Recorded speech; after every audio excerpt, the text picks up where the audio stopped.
ingin mengucapkan terima kasih atas kehadiran teman-teman jurnalis pada pagi hari ini, terutama media massa, dalam rangka CSIS Media Briefing yang rutin kita lakukan, tidak hanya pada isu-isu sosial dan politik, tetapi juga pada isu-isu ekonomi dan hubungan internasional. Saat ini kami akan membahas situasi politik nasional yang tadi seperti disampaikan oleh Flo akan berfokus pada 3 isu utama. Yang pertama soal pemilu legislatif, kita penekanannya pada pemilu legislatif, memang meskipun akan ada sedikit pada pemilu presiden, dan peta kompetisi antar partai. Yang kedua soal kinerja dan potret legislasi kita ke depan berdasarkan analisis kita terhadap daftar caleg sementara, dan yang terakhir soal isu yang terus-menerus juga kita bicarakan adalah soal situasi di Papua. Baik, pertama dalam kerangka pemilu kami ingin membahas soal koalisi partai. Kalau kita lihat koalisi partai dalam pemilu, terutama pemilu presiden mulai cenderung definitif. Perubahan koalisi capres sepertinya akan sulit terjadi. Jadi koalisi-koalisinya sudah mulai definitif, meskipun ada suara-suara terjadinya perubahan-perubahan terhadap koalisi, sepertinya itu akan sulit terjadi, mengingat pendaftaran capres itu akan dilakukan pada 19 Oktober mendatang. Kemudian isu lainnya terkait 3 poros koalisi. Ini situasi yang paling mungkin terjadi saat ini, ya. Dengan saat ini, ya. Situasi yang paling mungkin terjadi saat ini, karena dengan 3 poros ini tentu publik mempunyai alternatif pilihan. Meskipun ketika 3 poros ini terjadi, Pilpres akan berlangsung kemungkinan akan berlangsung dalam 2 putaran. Tapi paling tidak sampai saat ini situasi yang paling mungkin terjadi. Bagaimana dengan isu terakhir soal wacana 2 poros, ya, yang juga terdengar. Wacana 2 poros sampai saat ini sepertinya masih akan sulit terwujud. Kenapa? Karena bila ini terjadi tentu koalisinya akan sangat gemuk sekali, dan tentu tidak menguntungkan juga bagi partai, karena akan mengurangi portofolio kabinet atau portofolio partai di kabinet. Jadi wacana 2 poros sampai saat ini saya masih sulit terjadi.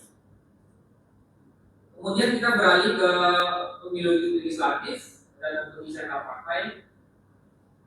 Dari sisi pemilu legislatif, pemilu nasional serentak yang dilakukan antara pemilu presiden dan pemilu legislatif pada saat yang sama, itu yang kita sudah melakukannya sejak 2019, ya, 2014 juga, 2019, ya.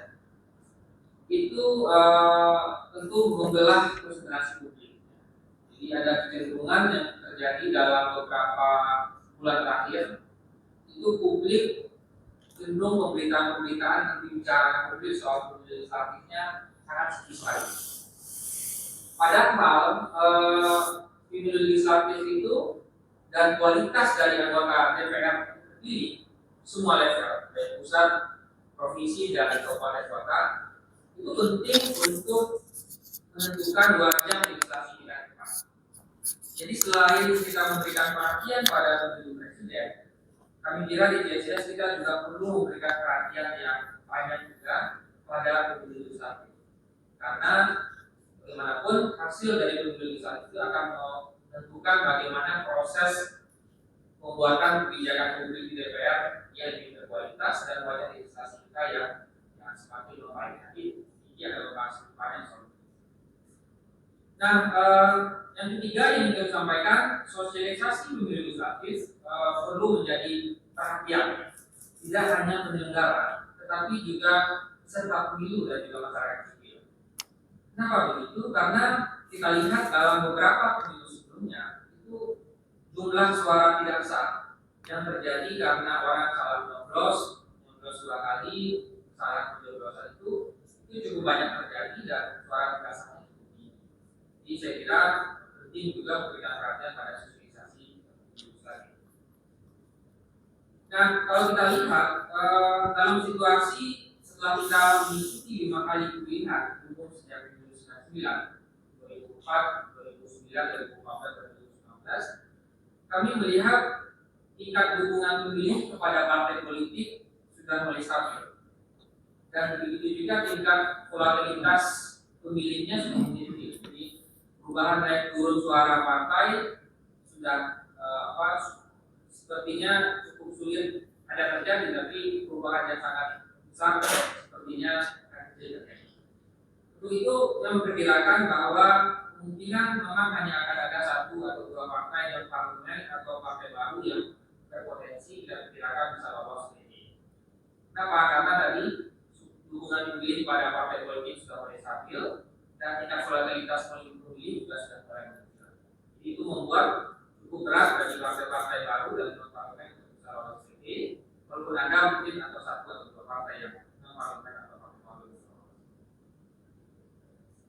Kemudian kita juga melihat bahwa dibandingkan pemilu legislatif, pemilu presiden itu gangguan informasinya lebih banyak dibandingkan pemilu legislatif, karena memang fokus perhatian pemilih pada pemilu presiden dan kontestasinya juga cukup kompetitif.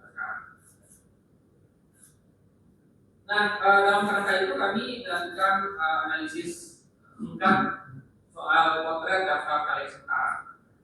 Sebagai informasi, kemarin 24 September sampai 3 Oktober nanti KPU memberikan waktu bagi partai politik untuk mencermati DCS-nya. Kalau partai mau mengubah DCS-nya, mengusulkan nama baru, mau mengubah nomor urutnya, mau mengganti orangnya, itu masih terbuka kesempatan sampai 3 Oktober.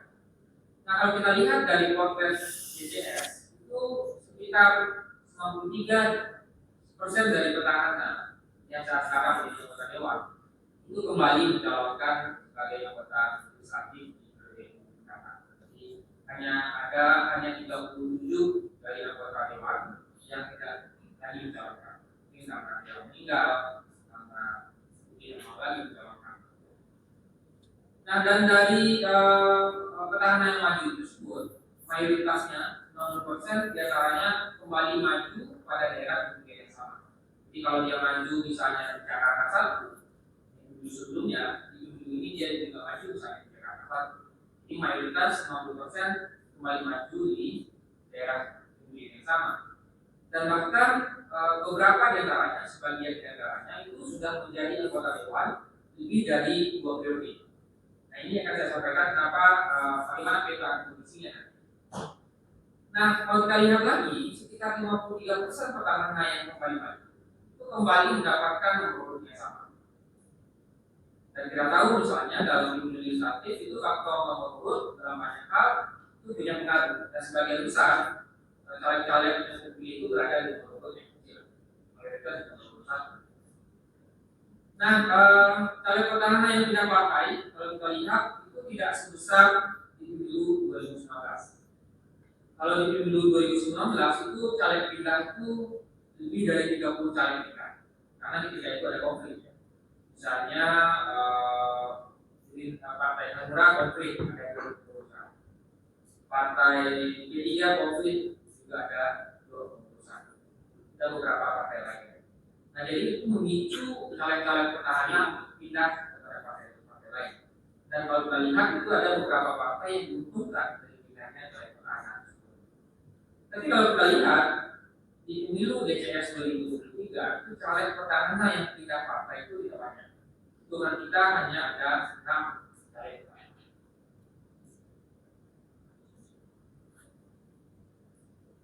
Oke. Nah, ini analisis kita terkait DCS ya, terutama fokus pada petahana 575 anggota legislatif di daerah ini. Jadi kita tidak menganalisis semua DCS bukannya ribuan, kita hanya fokus menganalisis bagaimana potret petahana ini. Karena potret petahana itu akan mempengaruhi tingkat kompetisi antar partai mempengaruhi perolehan suara partai. Nah, kalau kita lihat di sisi kiri yang grafiknya, itu dari 575 anggota petahana, anggota legislatif petahana, itu 90%-nya kembali maju, tidak pilih yang sama.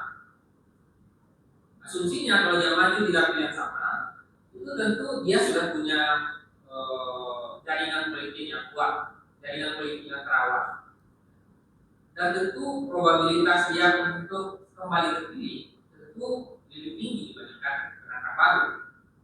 Meskipun belum tentu juga dia bisa terpilih, tapi paling tidak probabilitasnya tinggi. Nah, kalau kita lihat yang pindah dapil itu hanya 4%, dan yang tidak maju 6%. Jadi apa yang ingin disampaikan? Yang ingin disampaikan dari sini, memang situasinya menunjukkan bahwa dalam kondisi di mana caleg petahana yang kembali maju sudah pilih sama, dapat nomor urut yang sama lagi, tentu itu akan menyulitkan bagi penantang baru utama untuk bisa berkontestasi. Jadi perlu usaha-usaha yang lebih keras bagi penantang untuk bisa mendapatkan kursi, karena situasinya ini.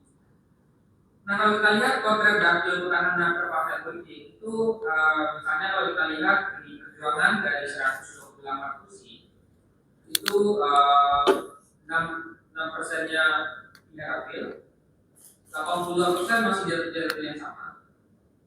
Golkar sebagian besar ya 96% di dapil yang sama. Gerindra juga begitu, Demokrat juga di dapil yang sama. Yang agak banyak tidak dapil itu adalah Partai Nasdem. Jadi dari 59 kursi Partai Nasdem, 10% yang tidak dapil, 83% yang sedang yang sama, dan 6% yang tidak maju lagi. Tapi kalau kita lihat dari sisi presentasi yang apa itu memang Gerindra yang akan lebih banyak. Nah, jadi apa yang ingin kita sampaikan dari sini? Memang kompetisi di antara partai-partai, dan kemudian kompetisi di antara caleg-caleg petahana, dan kompetisi di antara kompetisi di antara caleg petahana di satu daerah pemilihan, itu perkiraan kita masih akan cukup kompetitif ya, karena banyak yang maju dalam yang sama, dan ini tentu akan menyulitkan bagi caleg-caleg petahana baru, karena mereka akan berhadapkan dengan caleg petahana yang sudah maju di dapil tersebut bersamaan. Nah, kalau kita lihat analisis terhadap DCS terutama anggota legislatif itu ya, kalau kita lihat petahana dari yang maju 538 itu 345-nya 65. Yang sebelah kiri tabelnya itu adalah potret anggota legislatif saat ini.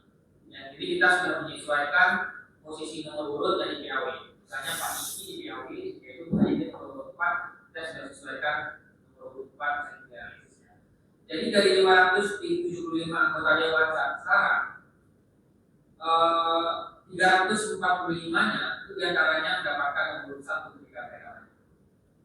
Kemudian yang 114-nya tidak dimaju, maka dia dapat nomor 2. Jadi kalau kita lihat, memang sekitar 80% atau 80% dari caleg petahana yang terpilih di pemilu 2019 lalu itu berada di nomor 1 dan 2. Nah, kalau kita lihat di kita analisis berikutnya bagaimana? Kalau kita lihat dari caleg-caleg petahana tersebut, itu 53% diantaranya itu kembali mendapatkan nomor yang sama. Nah, jadi memang dan ini tentu akan meningkatkan produktivitas mereka terpilih, karena mereka sebelumnya nomor 1 sekarang nomor 1 tidak yang sama lagi. Nah, ini tentu peta kompetisi terutama dari caleg-caleg baru dan bagi partai baru ini perlu usaha yang sangat sistematis, sangat serius, sangat kerja keras untuk dengan kondisi posisi seperti ini.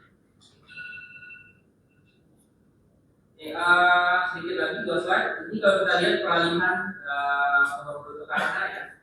Di sebelah kiri itu nomor urut petahana 2019.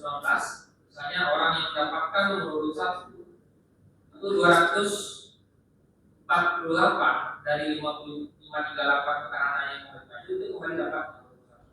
Meskipun ada yang pindah juga, orang yang sebelumnya dapat nomor urut 1 ya, ada yang pindah nomor urut 2, ada yang pindah nomor urut 3, ada yang pindah nomor urut 4, ya paling banyak pindah dari nomor urut 3 dan 4 nanti. Nomor urut 2 ya, fokus 1 orang.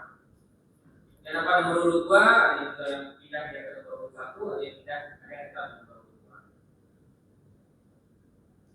Ya, kita ingin isu-isu terkini. Saat ini juga muncul informasi soal rencana penerbitan Perpu yang mempercepat pilkada dari November ke September 2024. Nah, ini tentu akan mempengaruhi PK-PK. Kalau sebelumnya para kepala daerah yang misalnya tidak maju dalam caleg karena mereka harus mundur cepat. Sekarang dengan rencana penerbitan ini akan berimplikasi pada terjadinya perubahan strategi daerah. Karena waktunya masih ada sampai 8 bulan nanti, maka dapat mengusulkan nama baru, perubahan nama baru.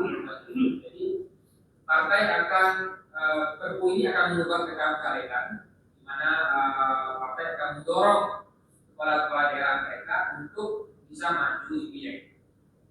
Kenapa begitu? Tujuannya itu adalah untuk meningkatkan perolehan suara partai. Nah, jadi di pileg situasinya kalau ini terjadi, kalau Perpu ini diterbitkan, para kepala daerah akan banyak maju, itu tentu pilegnya akan jadi lebih lagi. Meskipun tadi di awal kami melihat situasinya mulai stabil. Yang berubah itu adalah kompetisi di internal partai. Secara agregat, perolehan suara partai sudah mulai stabil. Itu ada perubahan yang tidak akan besar sekali, perubahan suara stabil. Yang akan berubah adalah kontestasi di internal partai. Nah, kalau kita lihat implikasi percepatan pilkada ini, pertama adalah anggota dewan yang terpilih itu tidak harus mundur sebagai anggota dewan dalam pilkada. Karena misalnya begini, saya maju di legislatif pusat. Pelantikan legislatif itu akan dilakukan pada bulan Oktober 2024. Kalau pilkadanya dimajukan di September, saya kan Februari sudah ada hasil pilihnya, ya. Saya terpilih. Saya baru dilantik 6 bulan setelahnya Oktober. Nah, sementara pilkadanya September. Jadi saya masih bisa calonkan pilkada di bulan September. Tanpa saya harus mundur dulu. Kalau di aturan sebelumnya itu legislatifnya harus mundur. Kalau pilkadanya November, pelantikannya Oktober, berarti kan calegnya terpilih harus mundur. Karena dia dilantik Oktober, pilkadanya November. Kalau pilkadanya dipercepat, dia bisa maju legislatif tanpa harus mundur. Jadi kalau dia terpilih legislatif, dia tinggal pilih. Maka dia mau, kalau dia terpilih pilkada, dia akan pilih. Maka dia akan pilih gubernur atau dia akan pilih legislatif. Jadi Perpu ini secara umum akan mengubah konstelasi daerah. Saya kira itu untuk situasi awal. Terima kasih, Bro. Terima kasih, Mas Ade. Tadi ada 3 hal penting bahwa pemilu legislatif itu sudah lebih sepi ya dari pemilihan presiden. Kemungkinan akan ada 1 sampai 2 partai baru yang berpotensi bisa lolos parliamentary threshold. Lalu yang ketiga, tingginya angka petahana menunjukkan bahwa ini agak sulit bagi pendatang baru untuk mencalonkan diri di pemilihan besar. Untuk selanjutnya saya persilahkan kepada Mas Niki untuk Baik, selamat pagi Bapak sekalian. Saya akan memaparkan beberapa temuan. Jadi saya membuat semacam poin-poin nanti beberapa sekali bisa akses habis media kecil. Jadi saya tidak menggunakan PowerPoint. Jadi yang pertama media briefing yang akan saya sampaikan memiliki 2 hal pokok. Yang pertama mengenai pemilu 2024 dan yang kedua adalah khusus mengenai pemilu legislatif. Saya mulai dengan yang pertama, yaitu pemilu 2024. Bapak Ibu sekalian, bahwa pemilu 2024 ini adalah momentum momentum untuk memperbaiki ekosistem demokrasi kita ke depan agar lebih bergairah kembali. Seperti kita ketahui bahwa di periode 2019 sampai dengan 2024 nanti problematik politik dan demokrasi kita hari ini adalah kita mengalami permasalahan dalam partisipasi publik yang bermakna, sehingga publik atau masyarakat sulit dalam menyampaikan aspirasinya. Dan partisipasi publik yang bermakna ini menjadi problem yang mendasar ketika DPR sedang menyusun rancangan undang-undang undang-undang, sehingga kita bisa ketahui banyak undang-undang yang hari ini dipertanyakan partisipasi publiknya seperti apa. Jadi pemilu 2024 ini adalah momentum kita memperbaiki kualitas dari legislasi. Itu yang pertama. Yang kedua, untuk pemilu 2024 kita harus fokus pada dua komponen penting dalam demokrasi dalam konteks Indonesia. Yang pertama adalah mengenai budaya politik, dan yang kedua adalah mengenai kebebasan sipil. Dua komponen ini menjadi sorotan apabila kita membaca demokrasi indeks The Economist 2023. Jadi kita mulai skor kita kecil sekali budaya politik dan kebebasan sipil. Saya akan bedah mengenai yang pertama soal budaya politik. Budaya politik ini yang pertama kita artinya budaya politik yang sehat, artinya mendorong para politisi yang akan terpilih nanti itu memiliki orientasi pada masyarakat, apa menjadi aspirasi masyarakat. Hal ini memperkuat juga representasinya. Hari ini kita akan mengalami beberapa problem atau kebijakan yang memang yang harusnya ini bisa dibicarakan, tetapi tidak dibicarakan ataupun terhambat di parlemen. Jadi memang politisi yang terpilih betul-betul memiliki orientasi yang jelas pada aspirasi masyarakat. Yang kedua, budaya politik yang sehat mengisyaratkan adanya integritas. Bapak Ibu sekalian, pemilu 2024 ini kita tidak hanya memilih legislator, presiden, tetapi juga memilih kepala daerah. Artinya rekam jejak, integritas ini menjadi penting. Dan ini menjadi tools bagi masyarakat memilih pemimpin ya atau politisi ataupun legislator yang memiliki pengendalian diri atau kekuasaan. Artinya pemimpin yang bisa menggunakan kekuasaan secara etis dan baik. Karena problem hati kita hari ini adalah tingkat korupsi yang tinggi dan penyalahgunaan kekuasaan. Maka budaya politik yang sehat adalah bagaimana masyarakat bisa melihat, bisa memilih dan menilai calon-calon pemimpinnya dengan baik. Yang ketiga, budaya politik yang tinggi menunjukkan setiap pejabat yang terpilih di dalam mekanisme pemilu memiliki 4 filter kardinal. Ini menjadi pisau analisis kita bagi masyarakat untuk memilih. Yang pertama tadi sudah saya sebutkan adalah memiliki integritas. Yang kedua adalah dia memiliki keberanian dalam artian berpihak pada aspirasi masyarakat seperti apa. Yang ketiga, dia memiliki pengendalian diri. Artinya dia tidak memiliki catatan buku. Yang keempat, kemampuan dalam menilai kondisi dan mengambil keputusan. Nah ini yang menjadi tools kita. 4 filter kardinal ini menjadi tools masyarakat untuk memilih sepanjang tahun politik di tahun 2021. Keempat, ketika kita sudah melakukan itu semua, budaya politik yang sehat ini akan mengungkap Bapak Ibu sekalian, demokrasi kita hari ini, demokrasi Indonesia hari ini, akankah bergerak menjadi demokrasi yang substansial, ataukah kita berhenti di tahapan demokrasi yang prosedural formal saja? Artinya demokrasi kita akan semakin tebal, artinya komponen-komponen demokrasi itu terlaksana, ataukah kita terjebak dalam formal prosedural belaka. Itu yang pertama adalah mengenai budaya politik. Yang kedua adalah komponen kebebasan sipil, Bapak Ibu sekalian. Mengapa kebebasan sipil perlu diberi perhatian dalam pemilu 2024? Yang pertama, meskipun secara konstitusional kebebasan sipil sudah dijamin secara kuat dalam konstitusi, akan tetapi dalam implementasinya kita merasakan bagaimana beberapa kebebasan ini tidak bisa dilaksanakan dengan baik, terutama mengenai kebebasan dalam pendapat dan opini. Kita mengetahui bahwa banyak keluhan ada kendala yang mengutarakan kebebasan berpendapat secara lugas, tetapi karena ekosistem demokrasi hari ini tidak memungkinkan, sehingga banyak kebebasan bersuara ini yang secara diam-diam saja dan tidak secara lugas. Yang kedua, melalui pemilu, pileg ataupun pilpres nanti, ada kesempatan kita memilih orang-orang atau calon pejabat publik yang memiliki komitmen terhadap perlindungan kebebasan sipil itu.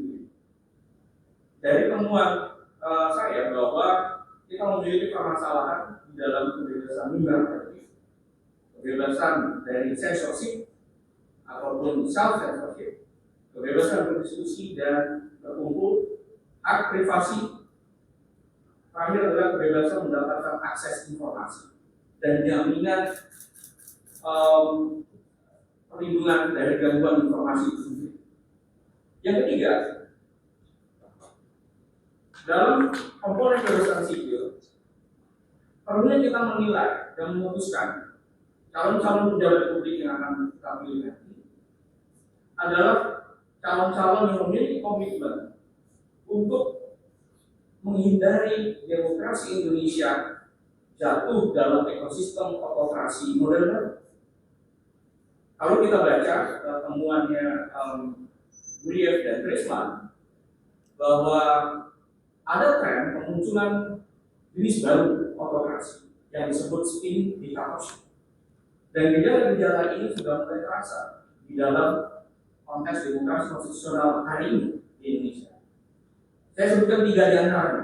Yang pertama adalah menggunakan instrumen hukum atau proses hukum yang sah dalam menekan opini, kritik, dan ekspresi kelompok oposisi atau kelompok masyarakat sipil. Jadi menggunakan instrumen hukum yang sah dan proses hukum. Yang kedua, menetapkan regulasi dan pembatasan melalui hukum yang membatasi gerak atau pendapat masyarakat sipil dan menekan daya kritis dari masyarakat sipil. Dan yang ketiga adalah menggunakan serangan sipil terhadap kelompok kritis atau oposisi. Ini jenis provokasi di badan yang disebut dictatorship yang memang hari ini kita mulai sama-sama terasa dalam 5 tahun terakhir ini. Dan di pemilu 2024 kita berupaya memastikan bahwa gejala ini tidak semakin kuat, tidak semakin tebal, dengan memilih pemimpin yang memiliki komitmen terhadap demokrasi konstitusional, di mana komitmen kuat terhadap budaya politik yang sehat, dan yang kedua adalah memiliki komitmen terhadap kebebasan sipil yang kuat juga. Seperti itu. Saya akan beralih kepada pemilihan legislatif 2024. Seperti yang sudah diutarakan oleh rekan saya, Bapak Arief Fernandes, bahwa pileg kalah secara pamor dari pilpres itu memang dapat kita rasakan bersama. Padahal pileg memiliki nilai strategis dalam sistem ketatanegaraan Republik Indonesia. Pileg yang berkualitas akan menentukan sejauh mana parlemen atau DPR merepresentasikan masyarakat dan mengangkat aspirasi masyarakat itu sendiri. Jadi, Bapak Ibu sekalian, apabila kita menginginkan adanya peningkatan kualitas dari parlemen, maka kita perlu memberikan perhatian kuat terhadap caleg-caleg yang akan berkompetisi di dalam pemilu legislatif. Caleg-caleg yang seperti apa? Yang pertama, caleg-caleg yang memiliki integritas, memiliki rekam jejak yang jelas, dalam artian tidak memiliki catatan hukum, dia bukanlah seorang terpidana korupsi. ya, antar terpidana korupsi, lalu memiliki pandangan politik yang jelas, artinya program yang ingin dibawa ke parlemen yang jelas, dan terakhir adalah memiliki kompetensi. Selanjutnya bahwa salah satu penanda parlemen yang sehat dan berkualitas adanya debat politik yang cerdas dalam membahas rancangan undang-undang dan menjalankan fungsi pengawasan terhadap kebijakan pemerintah. Saya akan jelaskan mengapa perlu adanya perdebatan politik.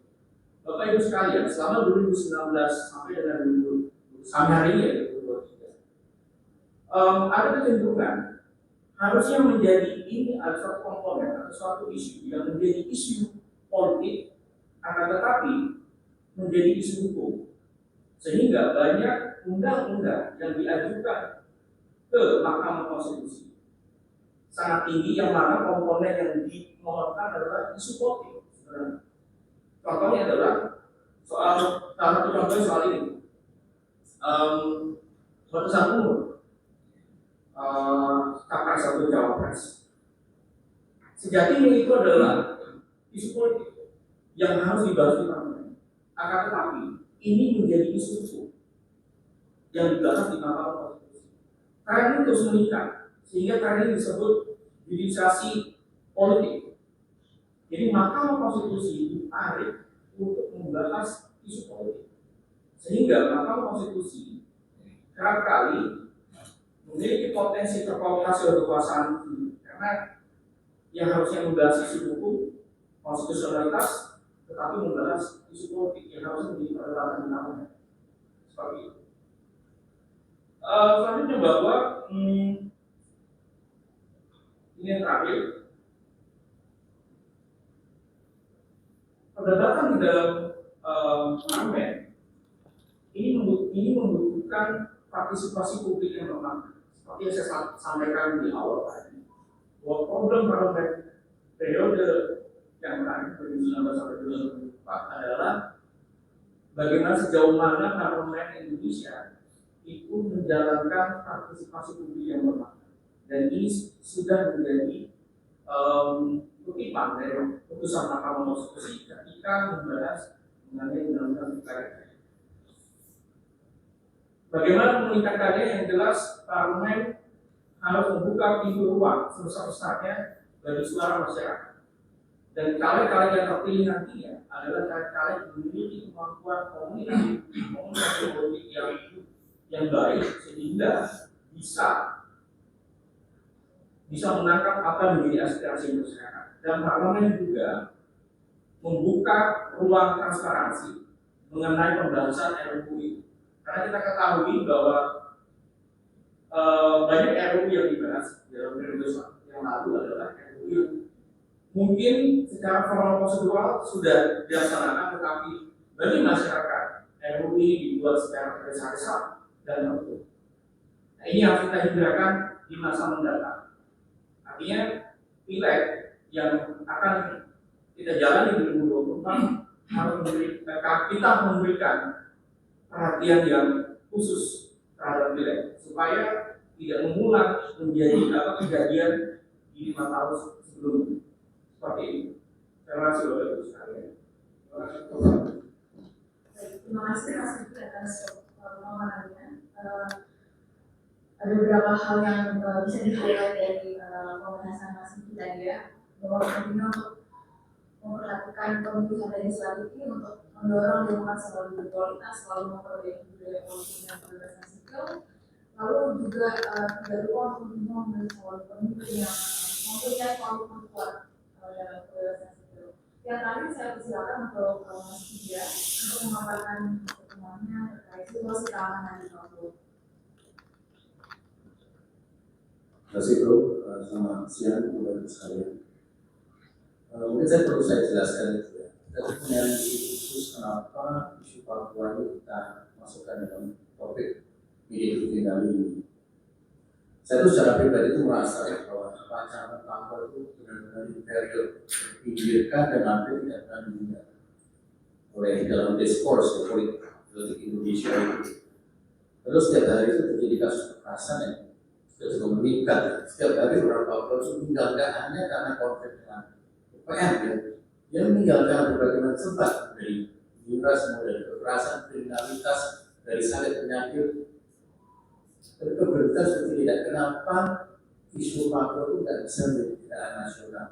Kita tahu kita dulu bencana alam, lalu ada hashtag pray for Jogja misalnya, pray for Papua. Nah, itu satu kasus George Floyd itu muncul hashtag Papua.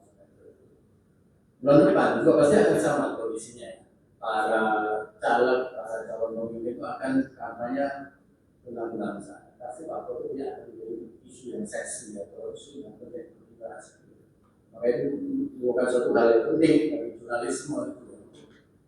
Benar-benar bisa memberikan permasalahan Papua yang kritis dan faktual. Yang terjadi sekarang adalah menyebarkan disinformasi hingga cyber war terkait dengan Papua yang sulit diidentifikasi, tidak menghasilkan informasi ke publik, dan itu sangat-sangat menyedihkan. Jadi apa yang masyarakat alami tentang Papua adalah apa yang masyarakat belajar itu faktual.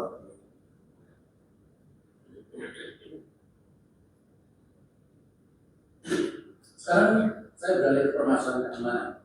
Ini isu yang paling sering diminati oleh publik.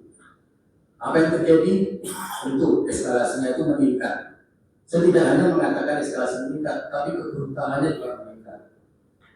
Ekonomis Surabaya itu adalah gembongnya.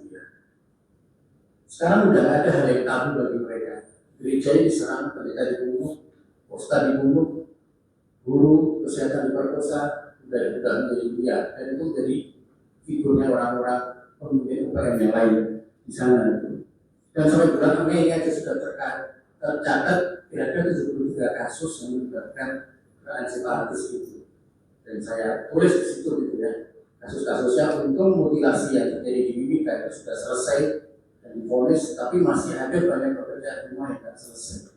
Penculikan Peter Martins, pembunuhan aktivis kemanusiaan Michelle Curry, dan baru saja di bulan Desember terjadi 2 kasus besar pembunuhan 5 orang dalam tanda petik warga sipil, dan terakhir penganiayaan jemaat Injil. Jadi isu-isu terkait warga sipil itu memang isu-isu yang sangat krusial, sakral. CSS mengadakan studi tersebut terkait permasalahan itu, dan mungkin saya akan membahasnya di kesempatan lain karena studinya sangat padat. Jadi pertanyaan berikutnya, kenapa konflik UPM itu sulit ditangani?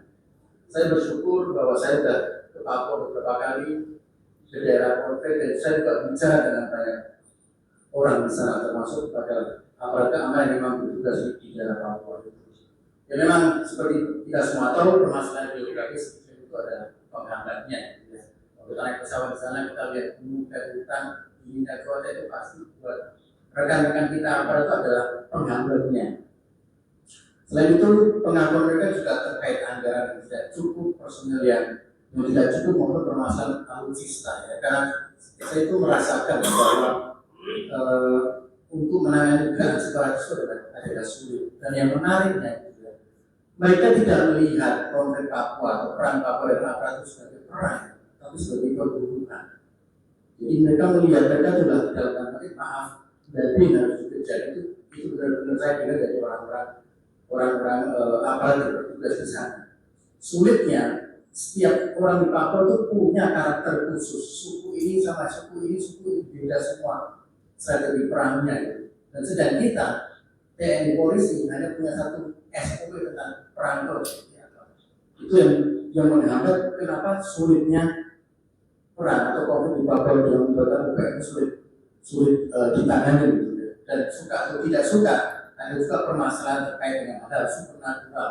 Bagaimana mereka bisa mendatangkan kabut sehingga wartawan tidak bisa melihat keberadaan mereka. Berikutnya adalah profiling UPM. Saya suka menanyakan kepada mereka, kenapa sih sulit atau terjadi stigmatisasi terhadap UPM? Misalnya semua orang Papua dianggap sebagai UPM, memang profilingnya itu. Dan itu memang hal yang sulit dilakukan untuk bisa membedakan antara dia UPM atau bukan UPM. Kalau umpamanya sama, bisa seperti itu gitu ya. Dan yang juga menjadi perhatian berikutnya adalah engagement. Engagement itu penting dengan warga sipil, tapi itu tidak terbentuk di sebuah program Dimas Kokem, ada program pinternya, tapi rasa curiga itu terlalu besar dan rotasi aparat seperti itu tidak membantu untuk membentuk engagement itu. Jadi sebenarnya warga sipil OAP, orang asli Papua di sana itu prosesnya sangat dilematis gitu ya. Tapi mereka pasti cenderung akan melindungi kerabatnya yang OPM itu, jadi tapi sebagai tameng ya, karena aspek supaya tinggi. Dan itu mungkin juga menjelaskan kenapa operasi itu menjadi berbeda ya, karena operasi juga harus berhati-hati tidak salah sasaran membunuh warga sipil. Dan yang membuat situasi ini makin kompleks, bukan pengadaan senjata. Saya tidak melihat lagi sebagai perebutan senjata, tapi sudah pengadaan senjata. Dan unsur kebutuhan ekonomi aparat di sana itu berpengaruh. Mereka menjual kan memang harganya tinggi. Dulu di sana itu 300.000, di Bandung cuma mungkin 3.000. Maka itu insentif untuk menjual senjata sangat tinggi. Ditambah lagi pihak-pihak lain yang terlibat. Dan semakin rumit lagi ada ternyata ideologi merdeka itu sudah semakin menguat dan menyebar kemana-mana. Tidak hanya terkait UKM itu sudah mengarah permasalahan adat, gereja, LSM, media sosial, dalam negeri, secara regional itu semua sudah terinfiltrasi dengan ideologi merdeka itu. Dan pendanaan itu juga menjadi masalah yang penting. Dari mana UKM itu tetap bisa bertahan. Kemarin juga ada berita bahwa kurir KPP sudah ditangkap. Nah yang terakhir tentu saja pembangunan yang gagal. Dan sekarang kecenderungan usia daripada UPM itu adalah usia muda itu ya, jadi pekerjaan generasi muda, dan bahwa memang yang bergerak di UPM itu adalah TPMB atau UPM milenial, motif ekonomi bukan motif dendam. Dan kalau kita melihat ya paradigma pembangunan yang kita melihat bahwa permasalahan ekonomi adalah sumber konflik itu tidak benar, tidak bisa kita anggap sedemikian itu. Karena melimpah atau khusus PT Freeport, tapi yang buruk adalah tata pemerintahan yang buruk, bad and good governance itu penyebabnya. Kita melihat waktu saya mengatakan teman-teman melakukan penelitian di Timika dan di Wamena. Jadi itu dan sudah terindikasi juga banyaknya juga kasus kepala daerah yang terjerat korupsi, tapi yang lemah dalam penegakan hukum. Dan selain itu, karena didukung oleh otonomi khusus, maka ada cenderung ada semakin menguatnya nasional sokapel di segala bidang. Mereka terlibat dalam bidang politik, dalam birokrasi, dalam ekonomi, mereka yang menguasai semuanya. Selain itu program pembangunan juga dilakukan tanpa bimbingan dan pengawasan sehingga tidak ada sanksi hukum yang jelas dan afirmasi terhadap kebijakan pembangunan juga tidak berjalan. Dan terakhir tentu saja penegakan hukum juga bermasalah karena mereka ya orang-orang sokapel lebih memilih penyelesaian hukum dilakukan secara adat daripada secara hukum positif. Dan itu sudah tidak ada efek jalannya.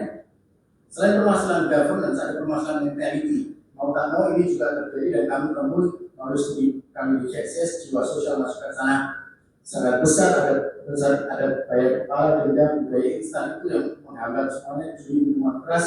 Dan selain itu menariknya justru etos kerja mereka dirusak oleh distribusi uang sangat masif seperti dari otonomi khusus ya. Jadi sekarang mereka juga memiliki suatu pinter ya, cakap ya. Kalau mereka punya uang, perlu uang, mereka bikin uang mereka. Pasti mereka akan selesai, akan dibayar, selesai uang habis, bikin konvert lagi. Dan pemerintah akan mau repot, bayar lagi selesai. Dan itu menunjukkan pola yang tidak mendidik. Seperti orang malam jalan, habis malam dapat uang dia mabuk, habis itu dia malam lagi, mabuk lagi seperti itu.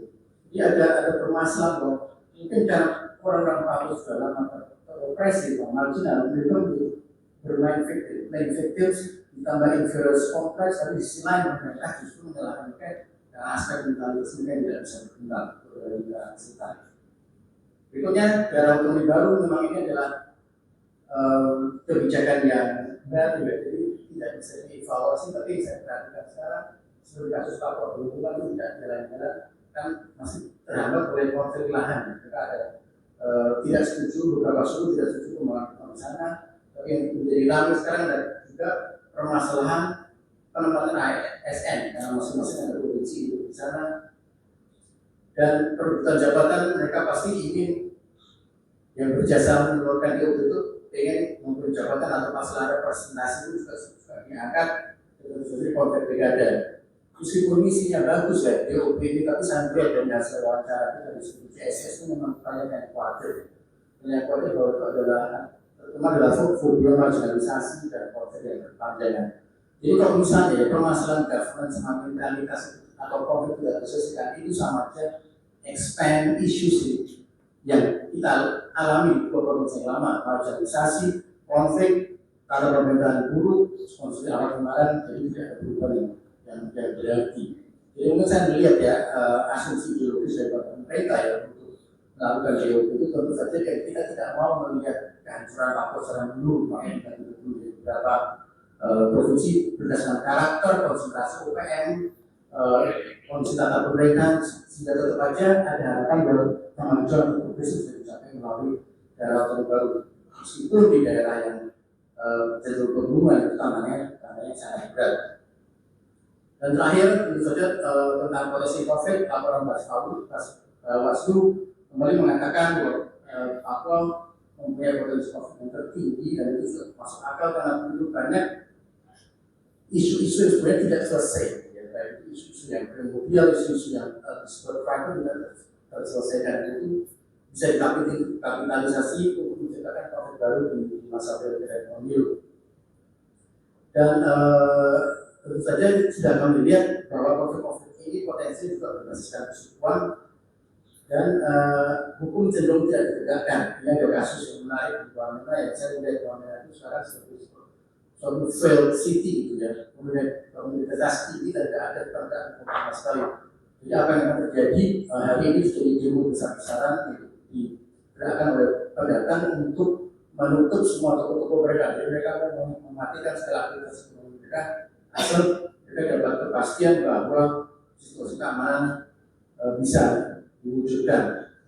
Dan terakhir tentu saja ada kekhawatiran tentang sistem loket itu. Saya belum lihat tentang hasilnya, tapi di pemilu yang atau pilkada yang lalu masih ada itu kabupaten yang masih menggunakan sistem loket. Kita tahu semua potensi keamanan bahwa sistem loket itu sangat tinggi karena aturan yang tidak jelas dan pendidikan politik yang masyarakat yang sangat rendah. Dan tentu saja inflated data, gitu ya. Karena sensus penduduk di Papua itu sangat bermasalah, jadi tentang manipulasi, termasuk juga penyelenggaraan pemilu yang tidak profesional, gitu ya.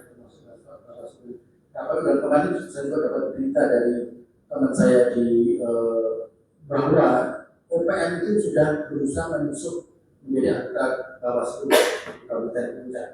Itu sebenarnya itu sudah dilaporkan masyarakat ke Bawaslu Pusat, tapi tidak ditanggapi dari itu, jadi masih menjadi masalah besar. Jadi ada infiltrasi dari kepentingan OPM di institusi pemilu besar. Dan masalah tersebut juga lemah dalam memonitoring pemilu pilkada dan tentu saja ancaman TPN itu nyata dalam penyelenggaraan pemilu. Bisa jadi mereka akan mengancam supaya tidak terjadi turnout dari para pemilu tidak ada. Dan terakhir misalnya permasalahan kemiskinan yang juga menjadi disabling environment bagi masyarakat untuk berkonflik melalui pilkada. Dan sebagai solusi saya tidak mempunyai solusi yang konkret, tapi tentu saja untuk permasalahan konflik tidak kemanusiaan yang penting. Ya. Jadi kemarin sudah berusaha inisiasi tapi tidak berhasil karena legitimasi yang ada, tapi harus diupayakan ada permasalahan teknis, non teknis di sini ya. Dan tentu saja orang Papua itu harus didengar. Dan berapapun yang mau ngomong itu memang harus difasilitasi dan harus dimanusiakan. Terakhir tentu saja ada upaya perbaikan tata pemerintahan dan mentalitas supaya segala kebijakan termasuk itu dapat juga berjalan dengan efektif. Terima kasih. Terima kasih Mas Bud. Baik. Setelah ini saya akan membuka Q&A bagi media yang bertanya, sebutkan nama dan asal media dari mana. Ya, silakan. Bagi teman-teman media, silakan.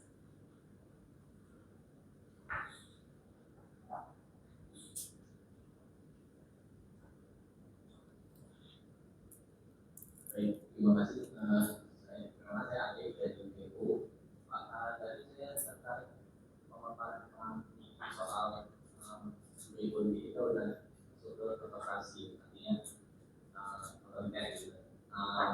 salah satu indikasinya adalah penggunaan hukum yang sah. Mungkin boleh dijabarin lebih lanjut di depan atau seperti apa gitu, penggunaan hukum yang sah, apakah seperti kejadian baru ini gitu, atau BTS yang menggunakan itu atau mungkin boleh dieksplorasi lebih jauh penggunaan hukum yang sah itu seperti apa. Kemudian selanjutnya juga masih pandangan CSS bagaimana? Mengingat artinya kan selain penggunaan hukum juga berarti ada celah juga di tubuh para politikus itu gitu, yang artinya mereka tidak lepas dari bidang korupsi misalnya. Berarti artinya apakah CSS memandang bahwa seluruh paslon-paslon calon itu juga punya kesalahan yang sewaktu dapat dibuka gitu.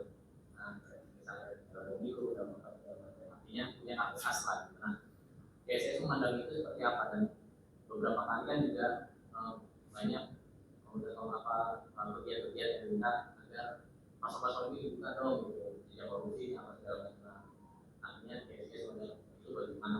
Terus yang ketiga juga belakangan lagi ramai soal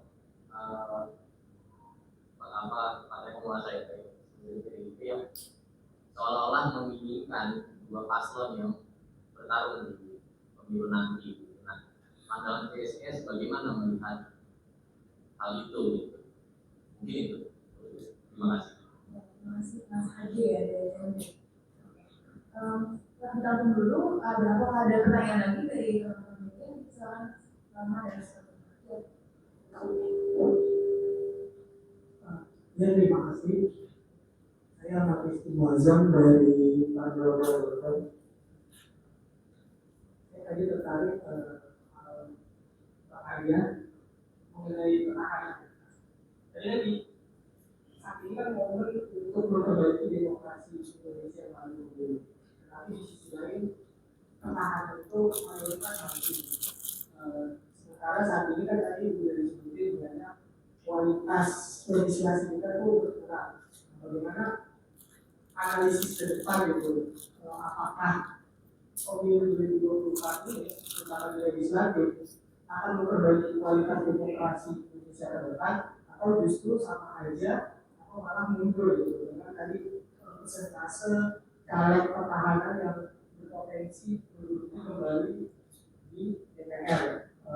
Itu pertama. Terus yang kedua soal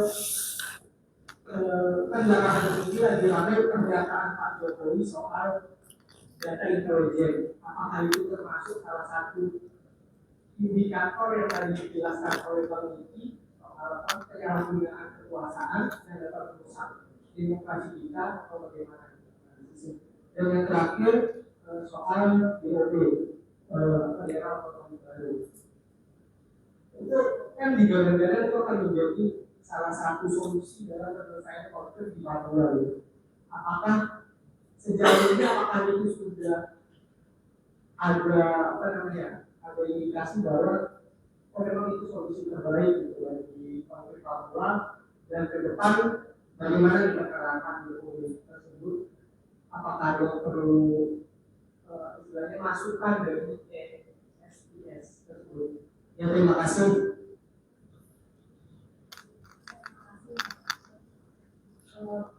Mungkin boleh dijawab dulu dari Mas Niki. Terima kasih atas pertanyaannya, Mas. Ya, ini menarik banget mengenai penggunaan kebiasaan. Itu begini, sekalian. Seperti yang kita ketahui bahwa kita ada 4 kasus ya kita bahas ya. Yang pertama kasus yang menimpa teman saya, Fatia, Pak Ais. Itu sebenarnya kan instrumen itu secara sah memang berlaku sebagai hukum positif. Hanya saja di tangan pejabat ataupun di tangan politisi yang memang tidak menginginkan adanya kebebasan pendapat, yang memang bertugas langsung berpolitik, itu kan berubah menjadi instrumen untuk menyerang balik. Dan kita banyak sekali celah-celahnya ini dalam beberapa, terutama di undang-undang ITE. Undang-undang ITE itu benar-benar, kalau saya melihatnya itu adalah weaponization of legal instrument. Jadi mensenjatai instrumen hukum ini. Dan di tangan pemimpin yang memang merasa resah dengan kebebasan berpendapat dan keterbukaan dalam data masyarakat demokrasi ini akan berubah menjadi senjata yang mematikan bagi oposisi ataupun kelompok kritis. Kasus yang kedua, mungkin di antara kita ingin mengutarakan hal yang berpolitik dalam sosial media, ya, mengenai bagaimana kebijakan publik pemerintahan Pak Jokowi ataupun di suatu kota, kabupaten, provinsi. Akan tetapi kita sendiri kan merasa ragu dengan opini yang kita tulis dalam sosial media. Mengapa demikian? Yang pertama, serangan buzzer mungkin pemerintah atau serangan buzzer kelompok ketiga yang dipelihara oleh otoritas itu salah satu indikasi diktatorship dalam diktatorship ekosistem. Pemerintah yang sah tidak akan mungkin menyerang langsung, karena itu akan menurunkan kredibilitas dia sebagai pemerintah. Akan tetapi ini bisa menggunakan kelompok ketiga yang memang dipersiapkan untuk menyerang opini itu. Itu yang terjadi dalam ruang digital kita hari ini. Jadi kita ingin mengutarakan kebebasan pendapat, opini yang lugas dan genuine, tapi kita takut sendiri untuk mempost ini. Kenapa? Karena ada serangan entah atau berasal dari mana yang akan menyebabkan opini spin, dan itu akan masuk ke dalam kriteria pelanggaran hukum. Jadi di ujung sana tinggal disambut aja, ada pelaporan, ada dan sebagainya. Itu mekanisme seperti itu. Yang kedua, seperti kita ketahui juga, dalam 5 tahun terakhir ini berapa banyak akun jurnalis dihack. Beberapa hari yang lalu, beberapa minggu lalu Aji, ya, akun Instagram Aji itu dihack. Kita nggak tahu siapa yang hack. Kita hanya bisa menilai aja. Ini kok bisa gitu. Artinya memang jadi simptom sedikit demi sedikit ini menandakan bahwa demokrasi konstitusional kita ini sudah mulai menurun kualitasnya, sudah mulai dipenuhi dengan tadi kriteria atau simptom dari diktatorship ekosistem itu. Yang ketiga, misalkan kita mengkritisi suatu kebijakan, apa yang terjadi? Yang terjadi ya antara dua. Kalau orang itu tersinggung, kita bisa dilaporkan ke polisi, ya, jadi dia bersifat personal. Atau yang kedua, mulai tadi mungkin ada doxing, ya, disedot data tidak disedot, lalu dilempar ke sosial media. Ini orang yang ngomong ini seperti itu. Jadi instrumen hukum itu sah dan legal, tetapi tangan orang yang salah ini akan berubah menjadi senjata yang mematikan. Era diktatorship model setelah perang dunia kedua mungkin atau era perang itu sudah mulai berakhir, di mana orang diculik misalkan atau dibelakang secara paksa atau dibunuh, itu mungkin sudah hilang, sudah banyak tidak digunakan. Tapi dalam model yang baru ini bisa terjadi, dan bisa terjadi juga dalam tingkatan yang lebih tinggi. Oposisi itu tidak hanya diproses secara hukum, tetapi bisa dibangunkan, dipilotkan seperti itu. Misalkan, karena ini kan terjadi di negara-negara Amerika Latin atau di di Hungaria atau Polandia, ada media yang kritis. Bagaimana caranya media ini dibuka menjadi sains yang mungkin tidak digeledah, tidak seperti zaman Orde Baru, tapi caranya apa? Sahamnya dibeli, perusahaannya dibeli, sehingga saya bisa mengendalikan 100% perusahaan media ini, sehingga daya kritis dari media ini berkurang. Jadi cara-caranya sangat-sangat legal, Mas, sangat-sangat hukum sekali gitu. Tapi itu mematikan dari kebebasan sipil itu. Dan memang sudah saatnya kita aware terhadap simptom-simptom ini, Bapak Ibu sekalian. Jadi sudah mulai, sebenarnya sudah terasa sekali, tapi kita mungkin masih nggak mungkin ini. Ya. Tapi di pemilu 2024 inilah momentum kita mulai aware terhadap gejala-gejala ini. Itu yang pertama. Yang kedua, soal jejak korupsi. rekam jejak dari caleg-caleg. Yang jelas memang sebagai pemilih, sebagai konstituen, kita menginginkan caleg yang akan kita pilih itu punya rekam jejak yang baik. Dia belum pernah terkena kasus hukum, apalagi korupsi dan sebagainya. Akan tetapi, sekali lagi, instrumen hukum kita itu kadang digunakan untuk menutup informasi itu atas nama apa? Hak privasi, data privasi. Jadi itu tuh transparansinya yang berkurang. Nah ini memang masyarakat sipil harus mendorong penyelenggara pemilu untuk membuka rekam jejak dari caleg-caleg yang akan kita pilih. Bukan atas nama privasi, tapi atas nama kepentingan publik. Orang-orang yang kita pilih adalah orang yang menentukan nasib kita maupun nasib negara ini 5 tahun mendatang. Maka transparansi harus diutamakan, dilihat rekam jejak. Integritas adalah agama menurut saya untuk menyusun ekosistem demokrasi yang lebih sehat di 5 tahun mendatang dan seterusnya. Seperti itu.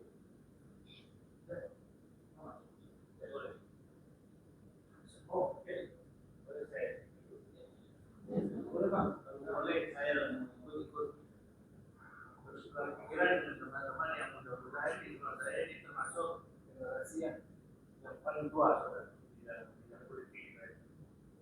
Namun saya mau mempertanyakan beberapa hal yang itu menambah apa yang tadi sudah dikatakan. Dan saya anggap kita juga harus lebih luas pandangannya daripada yang selalu didengungkan tiap hari. Terutama dari media karena peranan dari negara. Mungkin benar peranan media di masa depan ini akan penting sekali. Dan media kita itu sudah banyak sekali yang berkurang kemampuannya karena memang media massa di seluruh dunia ini pertama sudah banyak yang bisa diri karena ekonominya, tapi juga karena dengan segala macam alat-alat baru yang tadi dijelaskan oleh Diki. Nah, namun saya sendiri yang mengalami fase order lama, order baru, order reformasi, mungkin besok apalagi setelah disuruh. Pokoknya melihat bahwa di kita di Indonesia, alhamdulillah, betulnya selalu ada kemajuan. Saya tidak melihat bahwa sesuatu yang terlalu gelap seperti Diki kelihatan saya mau untuk Republik Indonesia. Saya tidak melihat. Saya mengalami apa di dalam perkembangan politik di Indonesia.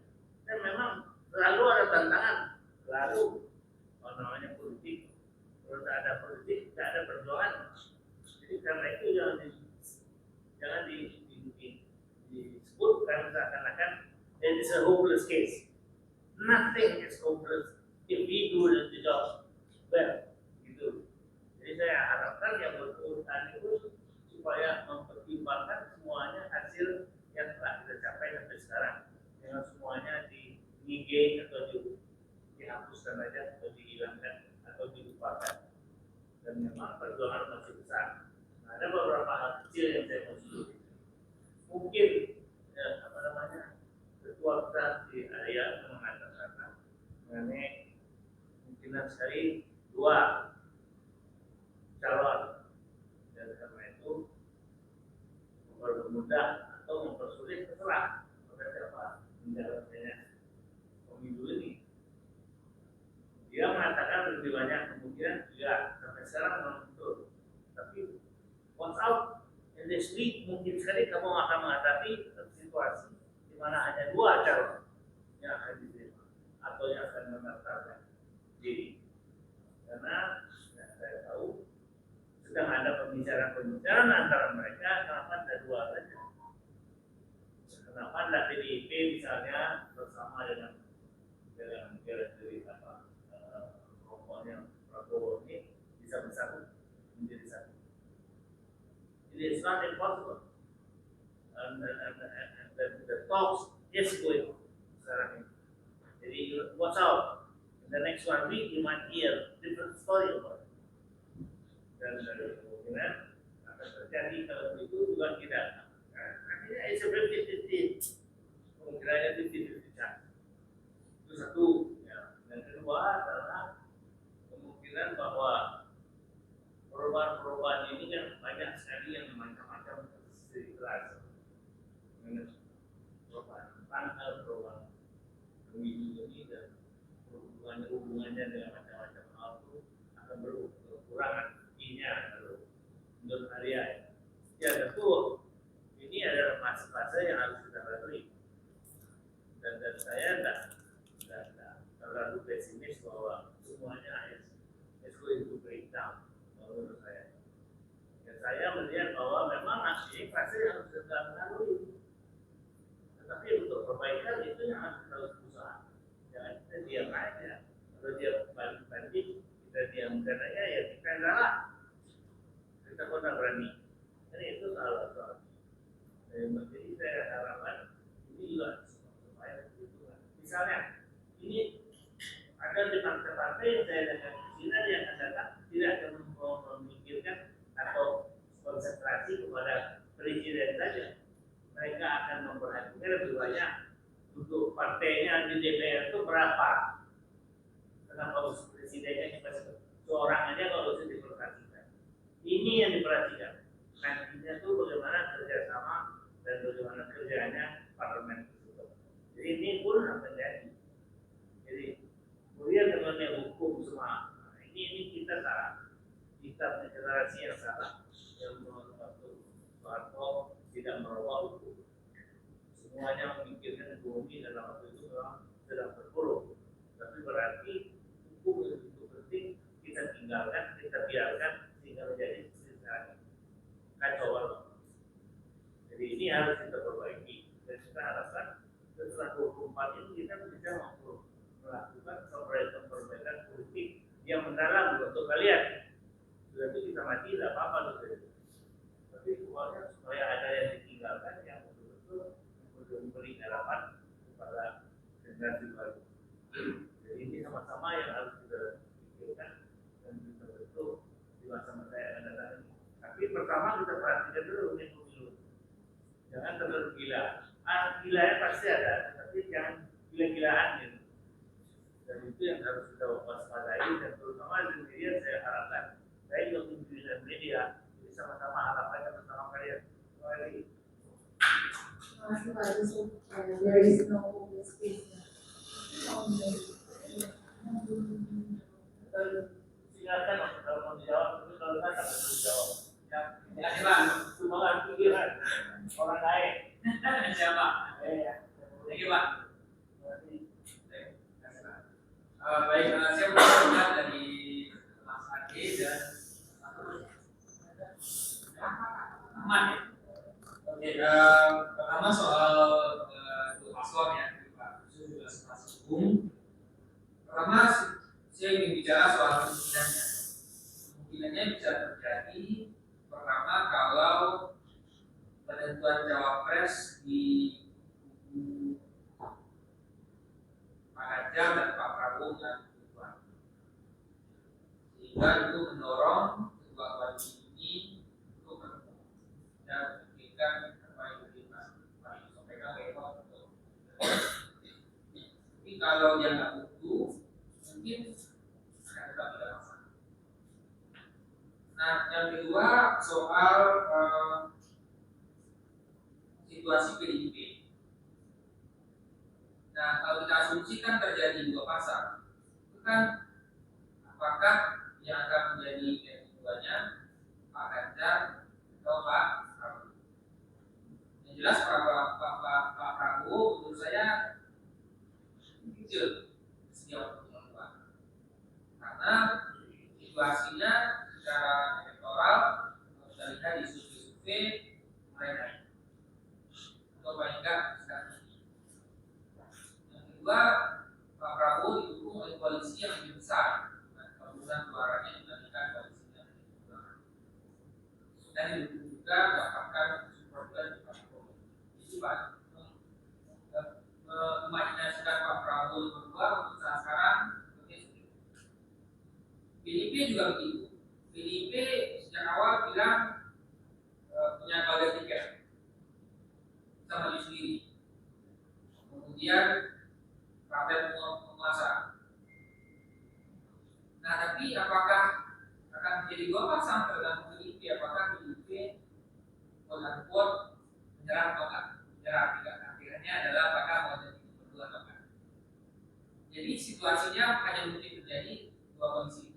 Kondisi menurut saya ya. Kondisi pertama itu apakah terjadi pertumbuhan cawapres di koalisi PDIP, koalisi Prakerja dan Pak Prabowo atau enggak? Apakah ada untuk cawapresnya mungkin tidak terasa. Yang kedua lagi sikap PDIP, apakah PDIP akan jadi partai bertarung atau menyerah? Nah, yang kedua risiko juga. Bayangkan kalau risikonya ke depannya itu akan gemuk sekali, gemuk sekali koalisi pemerintahan DPR. Bayangkan semuanya bergabung itu koalisi pemerintahan gemuk. Kalau itu gemuk tentu check and balances-nya jadi kurang. Untuk nah, kemudian kalau Mas Ahmad soal petahana, saya sependapat ya bahwa memang kita ya petahana 90%, 93% maju dan dapat yang sama, tapi tentu peluang dari penantang masih besar. Kalau kita lihat dari data-data pemilihan sebelumnya itu kan persentase angka dan pilihan penantang itu juga lipat, jadi ini masih terbuka kesempatan berpenantang dan memang kita harus mendorong orang yang punya kualitas untuk bisa terpilih. Dan juga mudah karena tantangan kita depan juga kita berubah tantangan susu baru dan juga mendorong orang yang berkualitas dan lain. Yang kedua, apakah dengan banyaknya petahana yang masuk bagaimana wajahnya kita? Nah, kesulitannya sekarang adalah bisa melihat anggota DPR ini secara kelembagaan, fraksi-fraksinya, partai-partainya punya power kuat.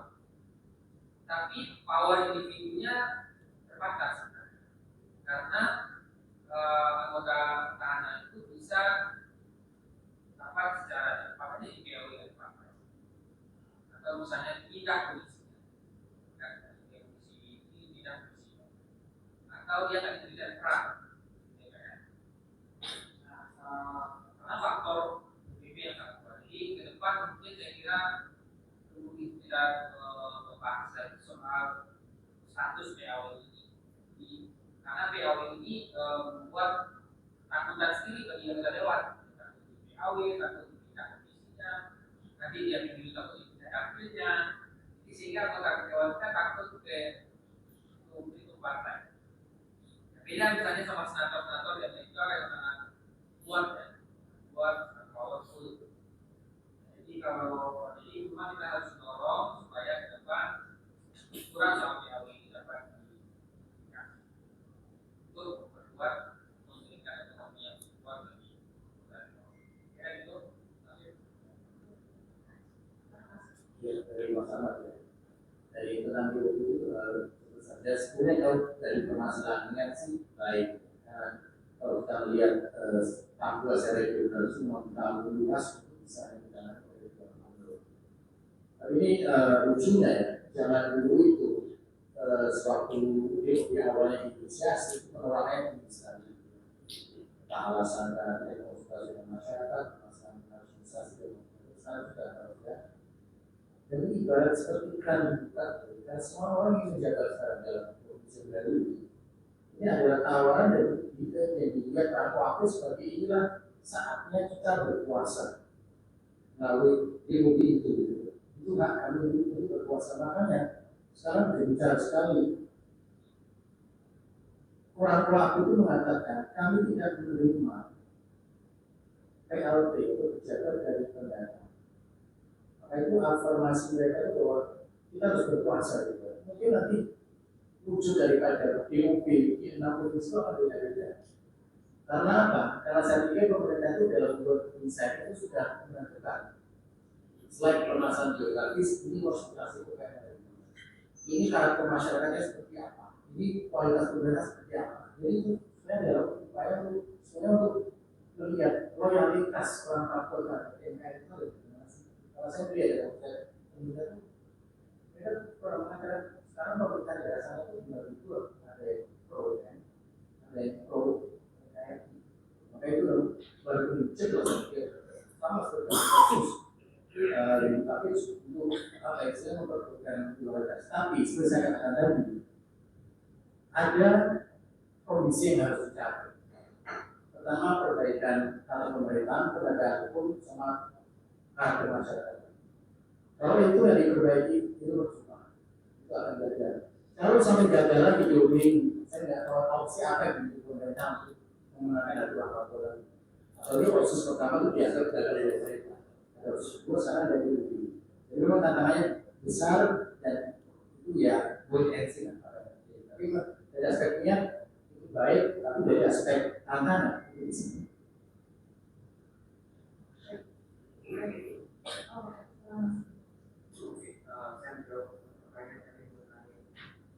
Penggunaan data internet. Memang beberapa minggu lalu ketika Presiden Joko Widodo mengatakan bahwa saya memegang data intelijen yang mengatakan arah dukungan atau PKS menurut komentar saya bahwa ini harus kembali lagi ke dalam konstruksi hukumnya. Pertama bahwa undang-undang intelijen negara, undang-undang nomor 17 tahun 2011 itu menyatakan bahwa hakikat intelijen itu lebih pertama sistem keamanan nasional. Ini pertama sistem keamanan nasional. Artinya intelijen baik sebagai organisasi, baik sebagai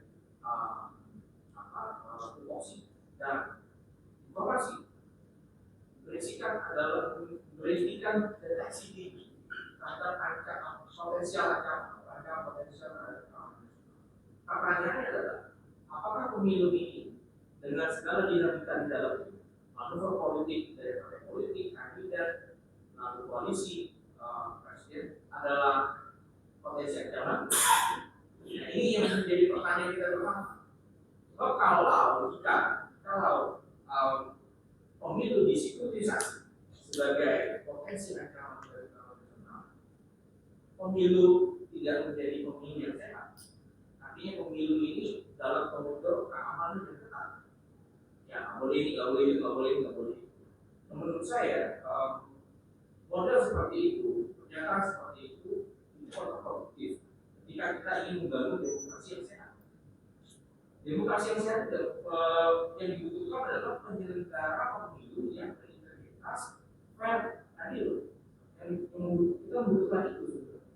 Dalam intelijen digunakan untuk memetakan sekira-kiranya ada ancaman kamtipmas yang sebelah mana ini yang akan mengganggu gelaran dari pemilu, bukan untuk melihat peta dukungan partai politik apa. Jadi menurut saya dengan segala hormat bahwa pernyataan Bapak Jokowi itu justru menyebabkan intelijen ini menjadi